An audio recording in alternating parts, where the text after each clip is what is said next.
Les voy a pedir que por favor abran sus Biblias a el Evangelio según San Lucas. El Evangelio según San Lucas.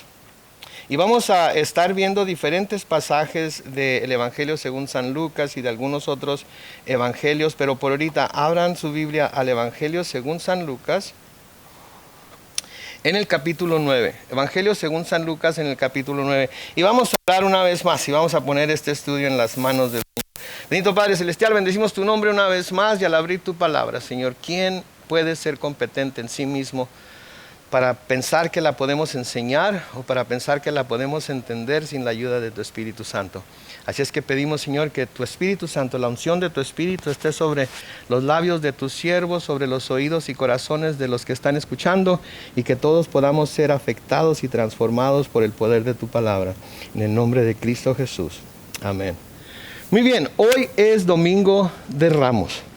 Y todos sabemos por qué se le llama Domingo de Ramos. Es porque Jesucristo durante este día entró a Jerusalén y había gente que estaba poniendo no solamente sus vestidos, sino que estaba poniendo hojas de palmeras delante del burrito en el que iba para que pasara sobre ellas. El Domingo de Ramos se conoce como la entrada triunfal o triunfante de Jesús en la ciudad de Jerusalén, porque fue recibido como un rey al regresar a su ciudad después de una gran victoria. Así era como se recibía a los reyes, ¿sí? Así era como se recibía a los generales, aquellos que habían ido a pelear por su patria, por su nación, por su ciudad y habían vuelto victoriosos, ¿ok? Entonces se estaba recibiendo a Jesús de esa manera. El pueblo estaba de alguna manera y a su propia manera de ver las cosas, aceptándolo como el rey de los judíos. Se había dicho ya que era el rey de los judíos, pero ahora estaban ellos como haciendo una muestra de que estaban recibiéndolo como tal. Pero antes de que todo esto sucediera, Jesús iba a dejar el área en donde había estado ministrando por los últimos tiempos, en el área de Galilea, y se iba a dirigir con sus discípulos hacia la ciudad de Jerusalén. Y durante ese tiempo, que fueron como unas 2 o 3 semanas, no estamos muy seguros del tiempo que se tardó de cuando vamos a empezar a leer a cuando llegó a Jerusalén, les fue enseñando ciertas cosas durante ese viaje, ¿sí? En donde iba a querer afirmar sus corazones en lo que ellos habían visto a través de él y en la fe que ellos habían profesado tener en él, ¿sí? Y también vamos a ver aquí, vamos a ver en estos pasajes que vamos a estudiar, que el ministerio público de Jesús estaba ya por llegar a su fin. Iba a comenzar este viaje, y este viaje iba a culminar finalmente con él siendo clavado en la cruz y muriendo sobre esa cruz, ¿sí? Entonces los eventos que culminaron en esta entrada triunfal a Jerusalén comenzaron con una pregunta que de hecho el Señor hizo a sus discípulos, y con aquella gran confesión de Pedro que vamos a ver ahorita. Entonces Jesús se dispone a ir a Jerusalén, nos dice el capítulo 9, y durante esa travesía a Jerusalén empieza a hacer algunas preguntas a sus discípulos. Una de las preguntas la hace en el versículo 18 del capítulo 9 de Lucas, en donde se nos dice así: un día, mientras Jesús se apartó para orar, les preguntó a sus discípulos que estaban con él: ¿quién dice la gente que soy yo? Creo que es una pregunta que se debe seguir haciendo a toda la humanidad, especialmente aquellos que se dicen ser discípulos de Cristo. Y muchos lo ven como una pregunta esencial para aquel que se llama creyente.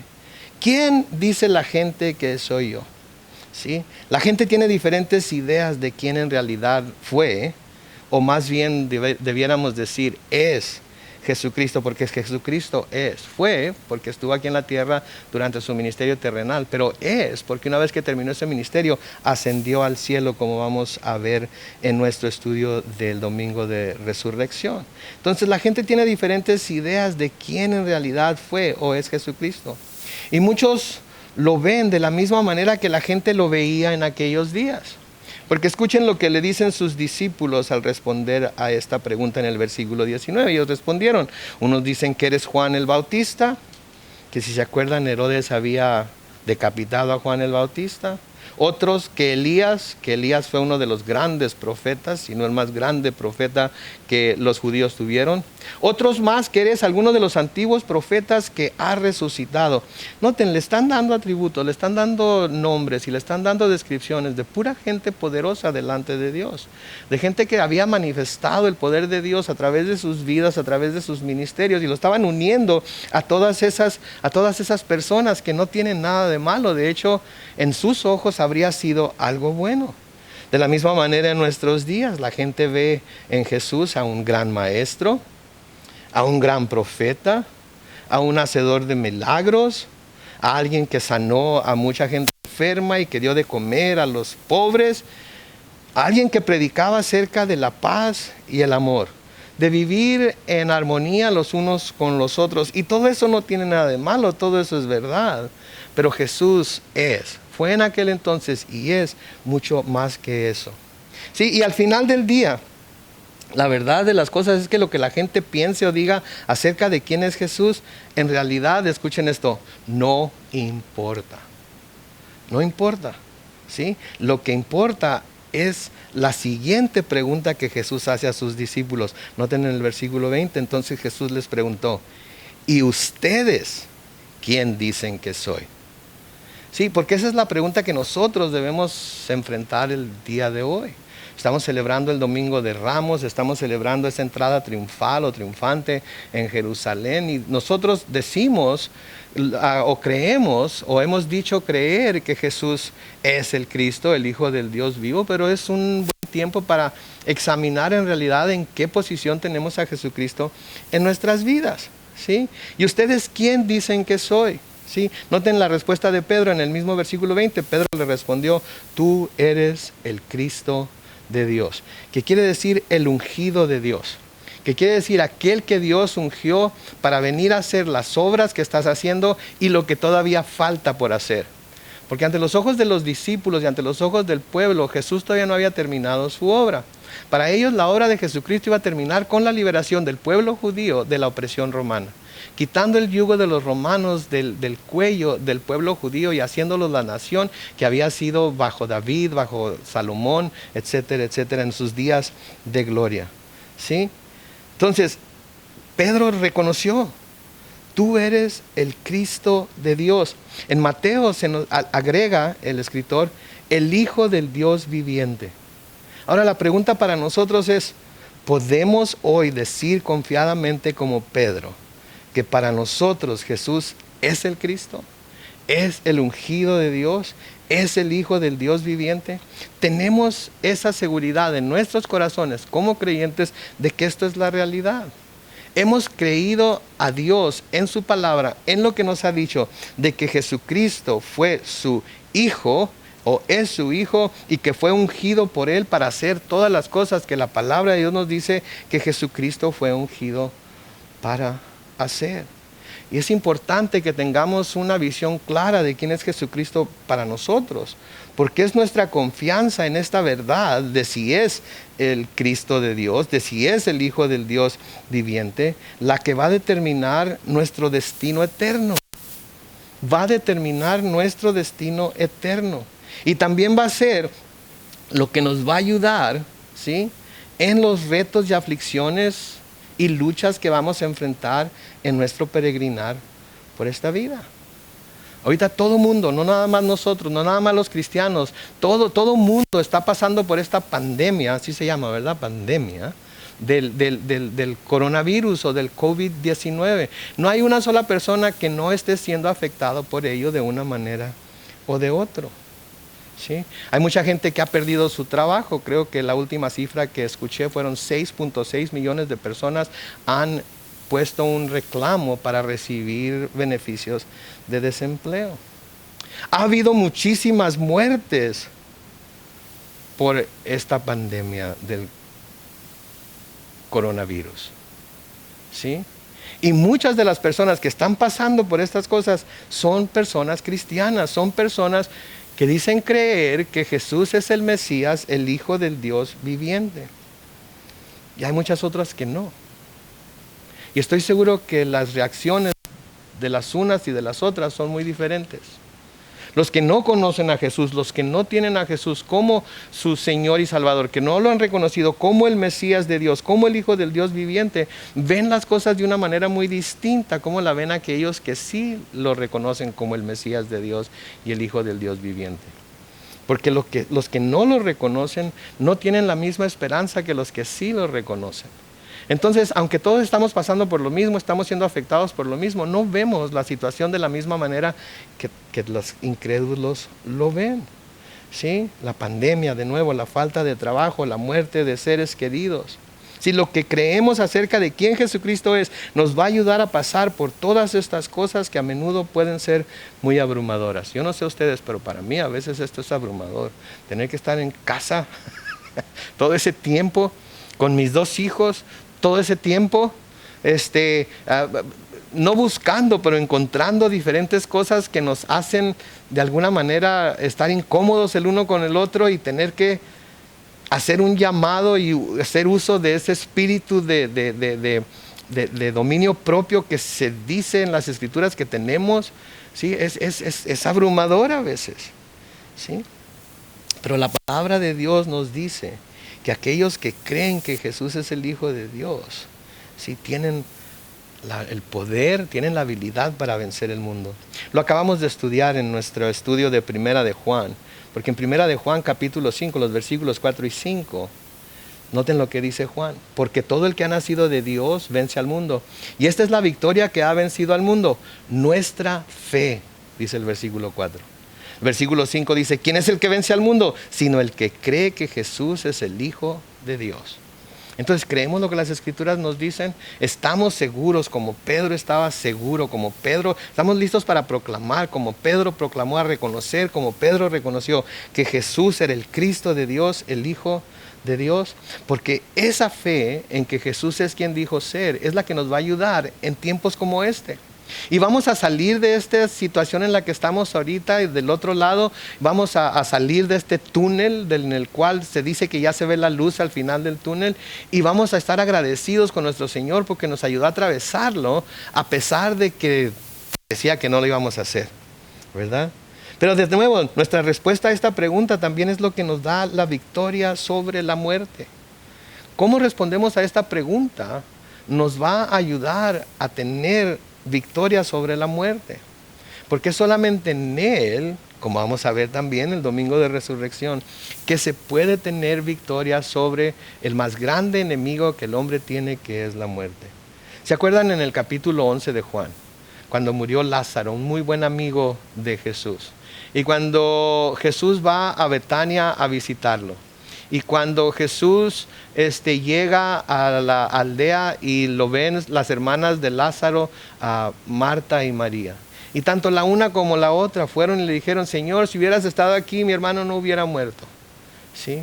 Y el Señor les empieza a hablar acerca de la esperanza que hay en Él, acerca de cómo pueden confiar en que Él tiene la vida en sus manos, etcétera, etcétera.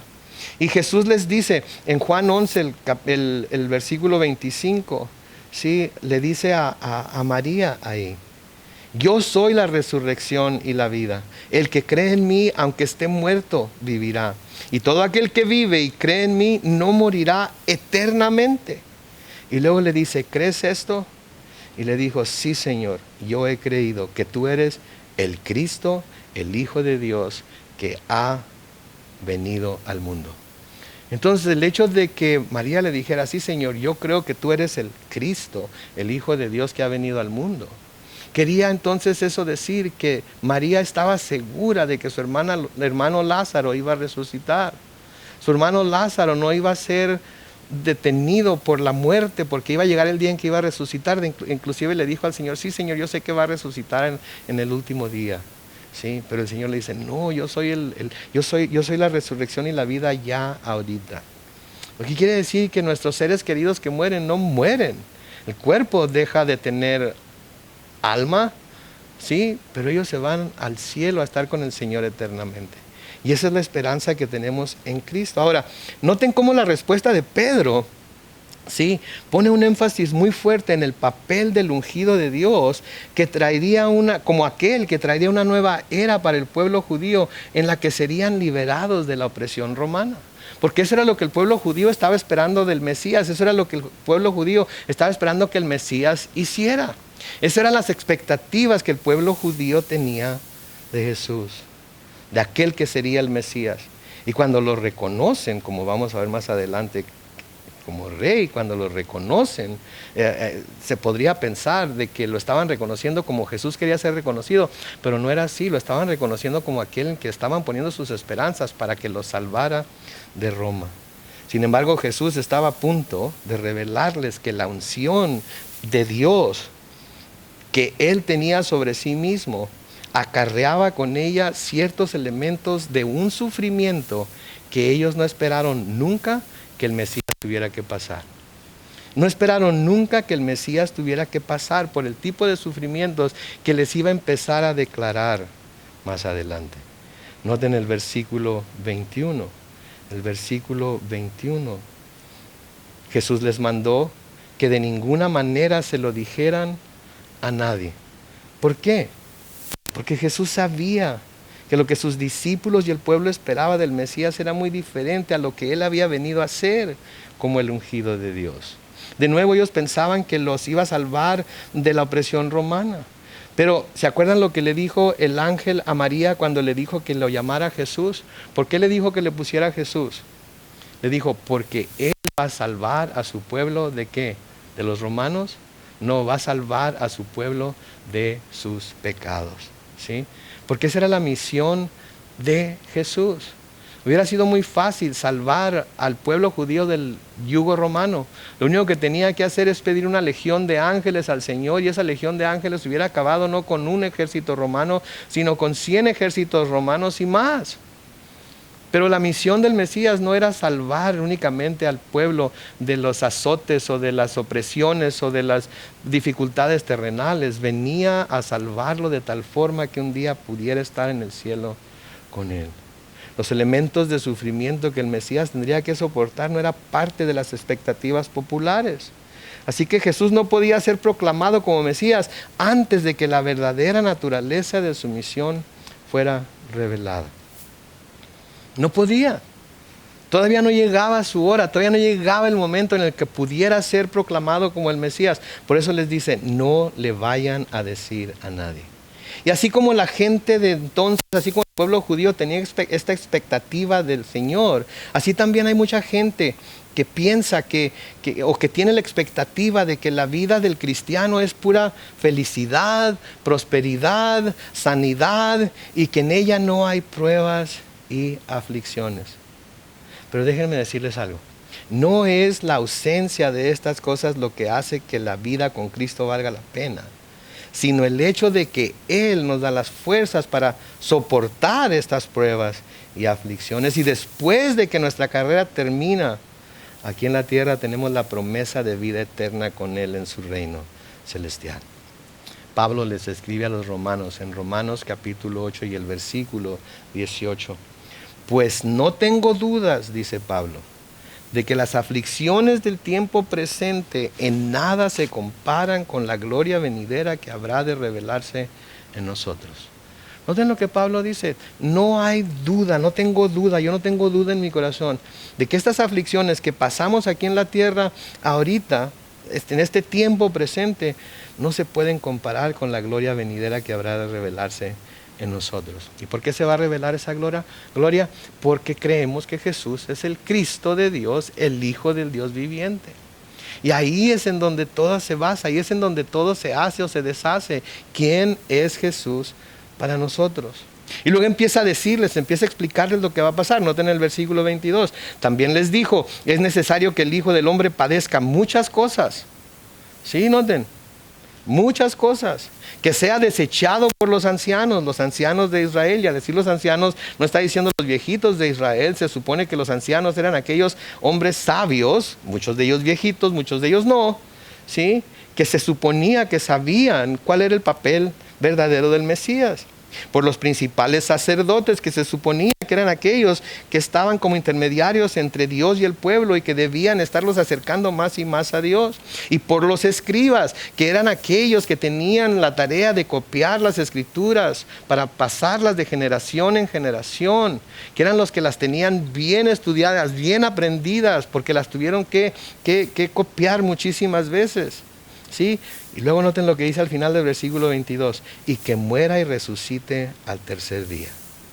Entonces es necesario que el Hijo del Hombre padezca muchas cosas, que sea desechado por los ancianos, por los principales sacerdotes, por los escribas, y que muera y resucite al tercer día. Lo primero que mencionamos no se ve muy así, muy feo, ¿no? Desechado, padecer, no se ve muy feo. Pero luego noten, que muera y resucite al tercer día. Esta es la primera de varias menciones acerca del sufrimiento y de la finalmente vindicación de Jesús. Porque sí iba a sufrir, pero su causa iba a ser vindificada cuando Él resucitara de los muertos después de 3 días. Los discípulos siempre tuvieron problemas para entender lo que Jesús les estaba diciendo aquí. No podían comprender cómo los sufrimientos de los cuales estaba hablando Jesús podían ser parte del plan de Dios. Y esa es la misma actitud que tenemos nosotros también, ¿verdad? Sufrimos, pasamos por pruebas, pasamos por aflicciones y no nos explicamos cómo esto que estamos pasando puede ser parte del plan de Dios. ¿Y qué tiene de bueno este plan de Dios? Si vamos a pasar por estas tribulaciones, si vamos a pasar por estas aflicciones, si vamos a pasar por estos sufrimientos, ¿qué tiene de bueno el plan de Dios? Porque toda la vida se le ha dicho a la gente que ven a Jesús porque Él tiene un maravilloso plan para tu vida. Ok, ¿saben qué? Yo no entiendo cómo la muerte de mi esposa de alguna manera fue o es o tenía que ser el plan de Dios y qué tenía de maravilloso. Pero lo acepto porque así lo decidió Él. Porque yo creo que Jesús es el Mesías de Dios, el Hijo del Dios viviente, y que su promesa es que mi esposa no ha muerto, sino que está viva ahorita. Yo no sé cómo quedó en el plan de Dios que yo fuera dejado huérfano de padre al 1 año y medio de haber nacido. No tengo la menor idea. No veo por qué eso sería un buen plan para mí, pero de alguna manera lo fue y todo resultó bien y sigue resultando bien. Y confío en que Dios sabe mejor que yo por qué las cosas que están pasando. De nuevo, a veces no podemos comprender cómo los sufrimientos, cómo las aflicciones, ¿sí?, pueden ser parte del plan de Dios. Pero podemos ver en la vida de Jesús y en la vida de muchos personajes bíblicos que los sufrimientos, aflicciones, persecuciones y problemas que pasaron fueron parte del perfecto plan de Dios para las vidas de ellos. Así es que lo aceptaron, lo aceptamos nosotros porque sabemos que Dios sabe mejor que nosotros lo que es bueno para nosotros. Pero esto no era solamente parte del plan de Dios para el Mesías. La muerte en la cruz, el sacrificarse, el despojarse de sí mismo, como nos dice Pablo en la carta a los Filipenses, el no aferrarse al hecho de que Él era igual a Dios y reclamar sus derechos como tal, ¿sí?, no era solamente el plan de Dios para el Mesías, sino que también lo era para todo aquel que tomaría la decisión de ser el seguidor del Mesías. Porque noten lo que les dice en el versículo 23. Y a todos les decía, si alguno quiere seguirme, niéguese a sí mismo, tome su cruz cada día y sígame. Note por favor. Sí, les está diciendo a ellos, esos mismos sufrimientos que Él iba a tener que pasar, ellos iban a tener que pasar también, y algunos literalmente, porque todos ellos murieron como mártires, ¿sí? Pedro de hecho fue crucificado, dice la tradición de la iglesia, con la cabeza hacia abajo, pero crucificado, ¿sí? Muchos de ellos fueron crucificados, quemados en aceite, muchos de ellos murieron muertes horrendas. Entonces para ellos esto fue algo literal que se les estaba diciendo aquí. Para nosotros no es tan literal, excepto en el sentido de que si queremos en realidad ser seguidores de Jesús, tenemos que negarnos a nosotros mismos. Y no quiere decir que nos negamos de cosas aquí y allá, como me voy a negar de un chocolate hoy porque he aumentado de peso y me voy a negar de comer chocolate, voy a ayunar chocolate, voy a ayunar la televisión, voy a negarme esto o aquello por cualquier razón. ¿Sí? No, se trata de negarse a sí mismo, se trata de hacer un lado nuestros deseos, nuestros planes, nuestras aspiraciones, ¿sí? Sí, y entregarlas por los otros. Y luego nos tomen su cruz cada día. Sí, cada día debemos tomar nuestra cruz. Yo no sé cuál sea su cruz hoy. Sí, yo no sé qué cruz Dios haya puesto sobre usted hoy. Pero hoy debe tomar su cruz y seguirlo. Ahora debo hacer una aclaración aquí para aquellos que están viendo que quizás no entiendan esto. La salvación que Jesús ofrece es gratuita 100%. Lo que está hablando aquí, estos sufrimientos de lo que está hablando aquí no es para pagar por la salvación. No es para pagarle a Dios de alguna manera una fianza para que no nos vaya a mandar a la cárcel, al infierno, lo que fuera. Sí, porque la salvación que Jesús ofrece es gratuita. Pablo dice en Efesios 2, 8 y 9, ciertamente la gracia de Dios los ha salvado por medio de la fe, y esto no nació de ustedes, sino que es un don de Dios, ni es resultado de las obras para que nadie se vanagloríe. Sí, entonces es gratuita, la salvación es gratuita, pero Él mismo les advirtió a sus discípulos y nos advierte a nosotros que al decidir seguirle podemos esperar pasar por diferentes sufrimientos, dificultades y persecuciones. ¿Sí? Señor Jesús les dijo a sus discípulos en Juan capítulo 16, los versículos 32 y 33.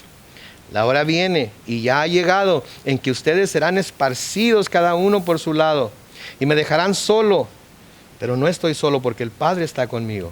Y luego noten lo que les dice en el versículo 33 de Juan 16. Estas cosas les he hablado para que en mí tengan paz. En el mundo tendrán aflicción, pero confíen, yo he vencido al mundo. En el mundo tendrán aflicción, pero Señor, ¿por qué tenemos que tener aflicción? ¿Por qué tenemos que pasar por estas cosas? ¿Por qué tenemos que ser perseguidos? ¿Por qué tenemos que pasar por estas tribulaciones? ¿Saben por qué? Les voy a decir por qué. Porque la naturaleza de nuestra salvación es foránea totalmente para este mundo. El mundo se preocupa ¿por qué? El mundo se preocupa por el aquí y el ahora. Se concentra en poder conseguir todo lo que se pueda en esta vida y no pone ningún interés ni preocupación en lo que tiene que ver con lo eterno. ¿No se han dado cuenta de eso? Todo se trata de aquí y de ahora. Los que no soportan ya estar en su casa es porque están aburridos, quieren salir a divertirse, ya no pueden salir al restaurante, ya no pueden salir al bar, ya no se pueden ir a la playa, ya no se pueden ir al parque, ya no pueden irse a sus deportes, ya no pueden hacer nada de lo que estaban haciendo. ¿Sí? Piensa nada más en el aquí y en el ahora. Se acaba de extender todo esto de la separación social y todo esto hasta el 30 de abril.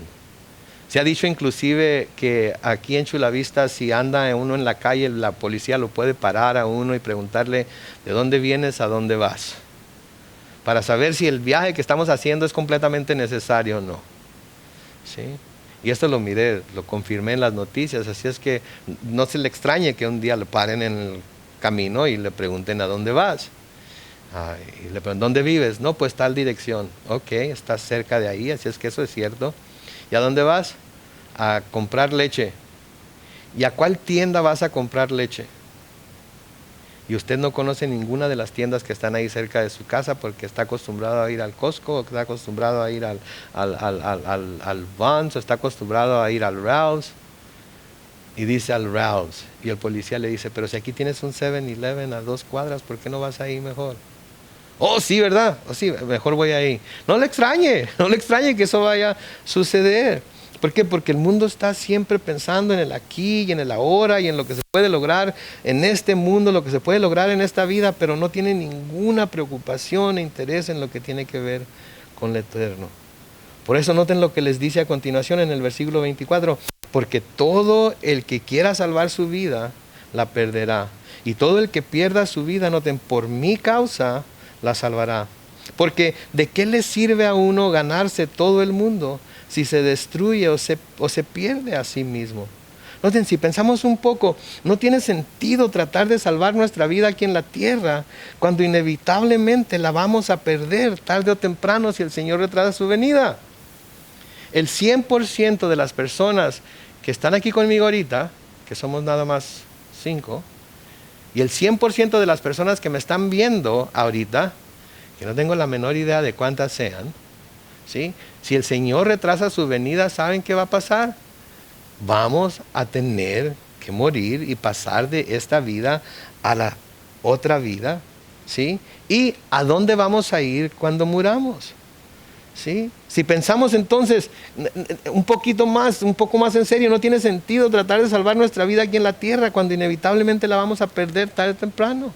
Lo más sabio que el hombre puede hacer es invertir sus recursos terrenales, su tiempo, su talento, su tesoro en las cosas que son eternas. Y aun cuando tuviéramos que perder nuestra vida por causa de Cristo, lo que ganamos para toda la eternidad es infinitamente más valioso, como Pablo nos dice en Romanos 8:18. ¿Sí? Señor Jesucristo en Lucas 12 les cuenta una historia, una parábola a sus discípulos. Lucas 12, los versículos 16 al 21 les dice, además les contó una parábola. Un hombre rico tenía un terreno que le produjo una buena cosecha. Y este hombre se puso a pensar, ¿qué voy a hacer? No tengo dónde guardar mi cosecha. Entonces dijo, ya sé lo que haré. Derribaré mis graneros, construiré otros más grandes y ahí guardaré todos mis frutos y mis bienes. Y me diré a mí mismo, ya puedes descansar, mi alma, pues ahora tengo guardados muchos bienes para muchos años. Ahora pues, a comer, a beber y a disfrutar. El versículo 20 dice, pero Dios le dijo, necio, esta noche vienen a quitarte la vida y ¿para quién será lo que has guardado? Eso, dice el Señor en el versículo 21, le sucede a quien acumula riquezas para sí mismo, pero no es rico para con Dios. ¿Sí? Entonces eso es una necedad. Concentrarnos tanto en lo que vamos a poder tener aquí, en lo que vamos a poder ganar aquí, cuando tarde o temprano lo vamos a tener que entregar, dejar a otros. Y ahora nosotros vamos a tener que lidiar con la eternidad, con las consecuencias, buenas o malas, de la eternidad. Por eso el Señor Jesús de nuevo les dice a sus discípulos en Mateo 6, los versículos 19 al 21. No acumulen ustedes tesoros en la tierra donde la polilla y el óxido corroen y donde los ladrones minan y hurtan. Por el contrario, acumulen tesoros en el cielo donde ni la polilla ni el óxido corroen y donde los ladrones no minan ni hurtan. Noten el versículo 21. Pues donde esté su tesoro, ahí estará también su corazón. ¿En dónde tenemos nuestro tesoro el día de hoy? En este domingo de Ramos, ¿en dónde está nuestro tesoro puesto? ¿Está puesto en la seguridad de que Jesús es el Cristo, el Hijo del Dios viviente, o está puesto en las cosas que podemos lograr tener aquí en la tierra? En Lucas 18, los versículos 31 al 34, Jesús nuevamente les anuncia su muerte a sus discípulos. Noten, Lucas 18, 31 al 34. Jesús llamó aparte a los 12 y les dijo, como pueden ver, ahora vamos camino a Jerusalén, y ahí se cumplirá todo lo que los profetas escribieron acerca del Hijo del Hombre. Este será entregado a los judíos, los cuales se burlarán de él, lo insultarán y lo escupirán, y después de azotarlo, lo matarán, pero al tercer día resucitará. Noten, ahora ya no son nada más los principales, ahora ya no nada más son los ancianos, ahora ya no nada más son los sacerdotes y los escribas, sino que son los judíos. Lo van a entregar al pueblo judío, los va a entregar al pueblo judío, y el pueblo judío, como vamos a ver el Viernes Santo, lo va a entregar a los romanos para que los romanos lo azoten y lo maten. Y una vez más les dice, pero al tercer día resucitará. Noten, Jesús sabía exactamente cuál era su misión. Jesús sabía exactamente para qué había venido. Jesús no tenía ninguna duda. Jesús sabía exactamente lo que le iba a pasar. No era como que lo estaba agarrando por sorpresa. No era como que el Padre lo tuvo que engañar para que viniera a entregar su vida. Sabía exactamente lo que iba a pasar. Sabía exactamente cuál era su misión. Y aun cuando su misión incluía el sufrimiento, aun cuando su misión incluía la tortura, aun cuando su misión incluía que se burlaran de él y le gritaran todo lo que le gritaron, nada lo iba a hacer que se desviara de cumplir con todo lo que el Padre lo había enviado a hacer aquí a la tierra. Nada. ¿Sí? Ninguno de nosotros tiene que pasar nada de lo que pasó Jesús. Y sin embargo, ¿cuántas veces somos disuadidos por las circunstancias o por nuestro corazón o por el comportamiento de alguien, o por nuestros sentimientos o emociones, a hacer un lado la misión que Dios nos ha puesto en esta tierra para hacer en este tiempo, ¿sí? Y la hacemos un lado porque no era lo que yo creía que iba a ser. Jesús estaba completamente convencido, sabía todo lo que le iba a pasar, sin embargo no dejó que nada lo desviara de cumplir con todo lo que el Padre le había enviado a hacer. En Lucas capítulo 9, el versículo 51 dice: se acercaba el tiempo en el que Jesús había de ser recibido arriba. O sea, después de pasar todo lo que estaba describiendo, después de morir, resucitar al tercer día, iba a ser recibido arriba una vez más. Lo vamos a ver en el libro de los Hechos. Se acercaba el tiempo en el que Jesús había de ser recibido arriba. Y noten lo que dice la segunda parte del versículo 51 de Lucas 9. Así que resolvió con firmeza dirigirse a Jerusalén.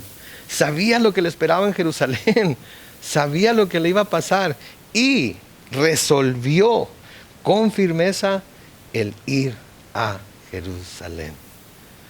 Recuerda también a Pablo en la isla de Miletos. ¿Se acuerdan cuando estaba despidiéndose de todos los ancianos de la iglesia de Éfeso? Y él dice: yo no sé qué me va a pasar, pero en todas partes el Espíritu da testimonio de que cuando llegue a Jerusalén me van a poner en cadenas y me van a entregar a las autoridades y que voy a sufrir.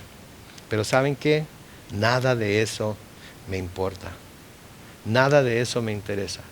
Todo estoy dispuesto a dejarlo atrás con tal de cumplir con la misión que Jesús tiene para mí. Oh, mis hermanos, que ese sea nuestro corazón en este domingo de Ramos. Todos y cada uno de nosotros tenemos una misión para la cual Dios nos ha llamado y más que eso nos ha ungido para llevarla a cabo. No dejemos de llevarla a cabo para llevarle gloria y honra al Señor. Porque al cumplir con esa misión estamos diciendo, estamos confirmando que hemos creído en realidad que Jesús es el Cristo de Dios, el ungido de Dios, el Hijo del Dios viviente. ¿Sí? Porque se nos dice en las Escrituras claramente lo que nos va a pasar y debemos de seguir con nuestra mira puesta en cumplirlo con lo que Dios nos ha encomendado. Así como Jesús, Él sabía exactamente lo que le iba a pasar, pero también tenía plena confianza en lo que su Padre haría una vez que cumpliera su misión. El Salmo 16 es un salmo mesiánico. Y en los versículos 8 al 11 es como si Jesús estuviera hablando ahí. Y dice, Salmo 16, 8 al 11, todo el tiempo pienso en ti, Señor. Contigo a mi derecha jamás caeré. Gran regocijo hay en mi corazón y en mi alma. Todo mi ser siente una gran confianza. Noten la razón por la cual siente esto en el versículo 10 del Salmo 16. Porque no me abandonarás en el sepulcro, no dejarás que sufra corrupción quien te es fiel. Tú me enseñas el camino de la vida, con tu presencia me llenas de alegría, estando a tu lado seré siempre dichoso. Jesús sabía cuál era su misión, Jesús sabía lo que le iba a costar cumplir con esa misión, pero Jesús tenía la vista puesta en el cielo, a donde iba a regresar después de resucitar al tercer día, porque eso fue lo que el Padre le había dicho que iba a pasar. Noten el versículo 34 de Lucas 18, dice, ellos no entendieron nada de esto, pues el mensaje no les resultaba claro ni podían comprenderlo. Y ahora, después de todo eso que les ha enseñado, que les ha hablado, que les ha dicho, ahora llega a Jerusalén. Y ahora se está preparando para hacer esta entrada triunfal en Jerusalén que celebramos el Domingo de Ramos. Noten en Lucas capítulo 19, los versículos 28 al 44. Después de decir esto, lo que estaba platicando con los discípulos, antes del versículo 28 obviamente, Jesús siguió su camino en dirección a Jerusalén. Cuando ya estaba cerca de Betfagé y de Betania, junto al monte que se llama de los Olivos, les dijo a dos de sus discípulos, vayan a la aldea que está ante ustedes. Al entrar en ella van a encontrar atado un burrito sobre el cual nadie se ha montado. Desátenlo y tráiganlo aquí. Yo no sé si han estado en Israel, pero el monte de los Olivos es un monte bastante alto de donde se ve la puerta oriental de Jerusalén. Se ve la puerta por donde nos dice Zacarías que el Mesías iba a venir e iba a entrar e iba a llegar e iba a tomar su lugar como el rey de Israel y eventualmente el rey del mundo. ¿Sí? Entonces, cuando llega por el lado de Betfagé y Betania, es precisamente dos aldeas que están al lado oriental de la ciudad de Jerusalén. Y llega ahí y les dice a sus discípulos que vayan, a dónde vayan, qué es lo que van a encontrar y qué es lo que van a hacer con él, con lo que van a encontrar. Entonces él va a Betfagé y a Betania, sí, en el monte de los olivos, y les da instrucciones muy claras. Vayan a la aldea que está ante ustedes. ¿Sí? Al entrar en ella van a encontrar atado un burrito sobre el cual nadie se ha montado. Desátenlo y tráiganlo aquí. Noten, aquí nos habla de la omnisciencia de Jesús, de que Él sabe todo, en dónde está, cómo está, qué es lo que va a pasar, y da instrucciones exactamente de lo que tienen que hacer. En el versículo 31 dice, si alguien les pregunta por qué lo desatan, respondan, porque el Señor lo necesita. Versículo 32, los discípulos se fueron y encontraron todo tal y como Él les había dicho. Noten por favor y tomemos cuenta de esto, que todo lo que el Señor nos dice que hagamos, que todo lo que el Señor nos manda hacer, todo para lo que el Señor nos capacita para hacer, y todo lo que el Señor nos dice que va a suceder cuando estemos haciendo lo que nos ha llamado a hacer, todo va a suceder tal y como Él lo ha dicho. Nada va a suceder de una manera en la que Él no nos ha dicho que va a suceder. Por eso es tan importante conocer las Escrituras. Porque si conocemos las Escrituras, entonces vamos a encontrar que todo lo que vamos a enfrentar, todo lo que vamos a encontrar, todo lo que vamos a estar viendo durante nuestro peregrinar por este mundo va a ser de acuerdo a lo que el Señor ya nos ha dicho en la palabra. ¿Sí? Por eso ahorita que tenemos tanto tiempo libre deberíamos aprovecharlo para estudiar la palabra, para leer la palabra, para memorizarnos la palabra, para memorizarnos las promesas de Dios y los llamados y cómo fue que usó a la gente. Como vamos a ver aquí que va a usar a los discípulos, que va a usar a los dueños de este burrito, que va a usar al burrito mismo para cumplir con lo que su palabra dice. Sí, entonces versículo 32 de nuevo los discípulos se fueron y encontraron todo tal y como Él les había dicho.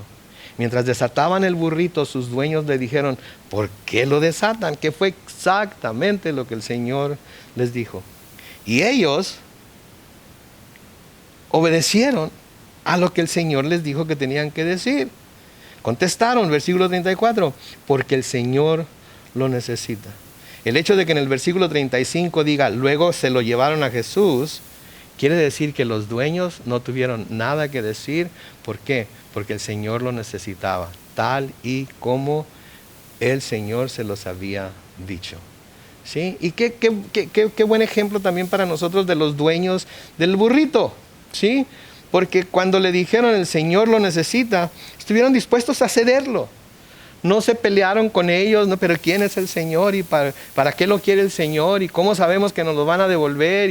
¿Y ustedes quiénes son? ¿Y por qué no vino el Señor mismo por ello? Nada, simplemente lo entregaron. Y la pregunta para nosotros hoy es, ¿así estamos nosotros dispuestos a entregar lo que el Señor nos pide porque Él lo necesita? ¿Porque Él lo quiere usar? Versículo 35 sigue diciendo, luego se lo llevaron a Jesús, echaron sus mantos sobre el burrito e hicieron montar a Jesús. El evangelista Mateo nos dice en Mateo 21, versículos 4 y 5, que esto sucedió para que se cumpliera lo dicho por el profeta Zacarías, en donde dice en Zacarías 9:9, digan a la hija de Sión, tu rey viene a ti, manso y sentado sobre una burra, sobre un burrito, hijo de un animal de carga. ¿Sí? Entonces noten, esto era lo que la palabra de Dios decía. Jesús estaba haciendo exactamente lo que la palabra de Dios decía que iba a suceder. Y estaba haciendo aquí, por medio de este acto, de sentarse sobre este burrito y entrar a la ciudad de Jerusalén, ¿sí?, cumpliendo con la proclamación de que el rey de Israel había llegado. de que Él era el Mesías. Noten los siguientes versículos, versículo 36. Conforme Jesús avanzaba, la multitud tendía sus mantos por el camino. Cuando se acercó a la bajada del Monte de los Olivos, todo el conjunto de sus discípulos, que eran mucho más que los 12, eran todos los que lo venían siguiendo, eran todos los que andaban con él y muchos de los que quizás lo habían visto en otras ocasiones cuando había ido a Jerusalén y se unieron al grupo. Todo el conjunto de sus discípulos comenzó a gritar de alegría y alabar a Dios por todas las maravillas que habían visto. Y decían en el versículo 38, bendito el Rey que viene en el nombre del Señor, paz en el cielo y gloria en las alturas. De nuevo en Mateo capítulo 21, los versículos 8 al 11 dicen, la multitud, que era muy numerosa, tendía sus mantos en el camino y otros cortaban ramas de los árboles y las tendían en el camino. Tanto los que iban delante como los que iban detrás lo aclamaban y decían, escuchen esto, Hosana al Hijo de David. Bendito el que viene en el nombre del Señor. Hosana en las alturas. Cuando Jesús entró en Jerusalén, todos en la ciudad se conmocionaron y decían, ¿quién es este? Y la multitud decía, este es Jesús, el profeta de Nazaret de Galilea. Noten el contraste ahí con lo que estaban diciendo y lo que estaban respondiendo. Hosana, Hijo de David, bendito el que viene en el nombre del Señor. Hosana en las alturas, ¿sí? Hosana en las alturas. En el versículo 38 de Lucas dice, bendito el Rey que viene en el nombre del Señor. Entonces lo estaban reconociendo como Rey en una serie de palabras. Pero luego, ¿quién es este? Este es Jesús, el profeta de Nazaret de Galilea. Curioso, ¿no? Que por unos momentos es el Rey. Por otros momentos, es el profeta de Galilea. Y muchos pensaban que ¿de Galilea iba a venir el Cristo? ¿De Galilea iba a venir un gran profeta? Como diciendo, de Galilea nunca sale nada bueno, ¿verdad? Pero así es como pasa en el mundo en nuestros días. Sí, ahorita mucha gente es el Domingo de Ramos, va a ir a ahorita no va a ir a la iglesia, pero recuerdo cuando mis familiares que iban a la iglesia tradicional, iban el Domingo de Ramos y volvían con una crucecita hecha de una hoja de palmera. Sí, y me acuerdo que esa crucecita se ponía sobre el dintel de la puerta de la sala, sí, y ahí se mantenía todo el año hasta el siguiente Domingo de Ramos, cuando se iba y se traía alguna otra cosa, etcétera, etcétera. ¿Sí? Ese día proclamándolo Rey, ese día reconociéndolo, ese día de alguna manera dando testimonio por lo que estaban haciendo, que reconocían que Jesús era quien dijo ser. Pero después de que pase el día, se olvidan. Y es simplemente el profeta de Nazaret de Galilea. Ahora, algo interesante, la palabra Hosana en hebreo significa salva ahora. O sea que lo que estaban pidiendo era que los salvara de la opresión de los romanos. Querían que los liberara de lo que ellos consideraban su peor amenaza. Querían esa salvación ya, la necesitaban ya, la querían ya. Pero Él no venía a salvarlos de los romanos. Si Él venía a salvarlos de algo mucho más peligroso, que eran las consecuencias de su pecado. Curioso, ¿no creen? Porque ahora mismo mucha gente está aclamando al Señor para que los salve ¿de qué? Para que los libre ¿de qué?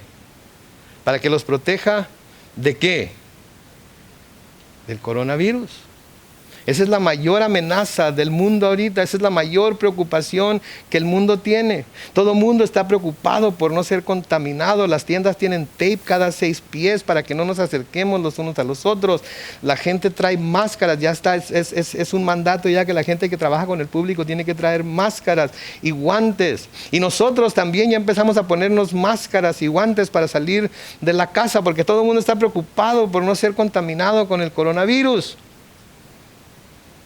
Pero el mundo no se da cuenta de que hay otro virus con el cual ya están contaminados, que es el pecado, y de ese virus es del que necesitan ser salvados. Sí, todo el mundo está clamando a Dios. Todo el mundo pregunta, ¿en dónde está Dios en todo esto? Todo el mundo, y si Dios fuera tan poderoso, y si Dios es tan bueno, y si Dios es amor, ¿por qué deja que todo esto pase? Todo el mundo grita, Hosana, salva ahora del coronavirus. Así como ellos pedían salvación inmediata del yugo romano. Y no se daban cuenta que de lo que Él los quería salvar era mucho más peligroso, contagioso y que asegura la muerte, que eran sus pecados. Porque la palabra de Dios nos dice que la paga del pecado es muerte, pero la dádiva de Dios es vida eterna en Cristo Jesús. ¿Sí? Y así de igual manera nuestro mundo ahorita está clamando, está gritando que sea salvo, protegido, ¿sí? del coronavirus. Todo el mundo está preocupado por no ser contaminado con este virus. Pero no se dan cuenta que hay otro virus con el cual ya están contaminados, que es el pecado, y ese virus es del que necesitan ser salvados. Pero, pregunta, ¿qué sería peor? ¿Morir por el coronavirus? ¿O morir por el coronavirus o cualquier otra enfermedad sin haber clamado a Jesucristo para que nos salve de nuestro pecado? Yo creo que lo segundo es mucho más serio. Es infinitamente peor. Y así como en este domingo muchos estaban gritando, Hosana, Hosana, bendito el que viene en el nombre del Señor. Y después, 6 días después, iban a estar gritando muchos de esas mismas personas, crucifícale. Sí, mucha gente que ahora mismo está clamando para ser protegida del coronavirus. Una vez que esta emergencia pase, una vez que esta pandemia pase, una vez que todo esté tranquilo, van a volver a dejar a Jesús en donde estaba antes de que sucediera esta pandemia. ¿Que era dónde? Afuera de sus vidas, lejos de su corazón, honrándolo a veces con sus labios, pero despreciándolo con su manera de vivir. Noten el versículo 39 y 40, y con esto vamos a terminar aquí hoy. Algunos de los fariseos que iban entre la multitud le dijeron, Maestro, reprende a tus discípulos. Versículo 40, pero Jesús les dijo, si estos callaran, las piedras clamarían. Si estos callaran, las piedras clamarían. Miren, mis hermanos, había llegado el tiempo, ese domingo de Ramos, de que Jesús, ¿sí?, fuera proclamado como el Mesías de Dios, fuera proclamado como el Hijo del Dios viviente, ¿sí? Y si los hombres no iban a estar dispuestos a abrir la boca para proclamarlo, las mismas piedras lo harían. ¿Saben que esto es para todos los que somos cristianos que me están escuchando ahorita, y para mí mismo también? Siempre es tiempo de predicar el Evangelio. Sí, Pablo le dice a Timoteo que predique a tiempo y fuera de tiempo, o sea que siempre es tiempo. Pero este es un muy buen tiempo para predicar acerca de la esperanza de salvación que solo se puede encontrar en Cristo Jesús. Tenemos la atención de mucha gente, tenemos la atención de gente que quiere ser salvada, pero tenemos que hablarle, no solamente de que el Señor Jesucristo puede salvar de los efectos del coronavirus, sino que el Señor Jesucristo puede salvar de los efectos del pecado. Sí, Pablo les dice a los corintios, yo sé que hay mucha gente entre ustedes que todavía no conoce a Dios, y lo digo para su vergüenza. Saben que nadie que viva a nuestro alrededor, que trabaje con nosotros, que vaya a la escuela con nosotros, con los que nosotros tengamos contacto, nadie, ¿sí?, se debe de poder decir que no conoce a Dios todavía si nosotros tenemos ya tiempo conviviendo con ellos. Porque es tiempo de que advirtamos al mundo que hay un virus mucho más poderoso que el coronavirus, el virus del pecado. Y ya no hay quien en este mundo no esté contaminado por él. Llevémoslo, dirijámoslo al único que los puede salvar, que es el ungido de Dios, el Hijo del Dios viviente, Jesucristo.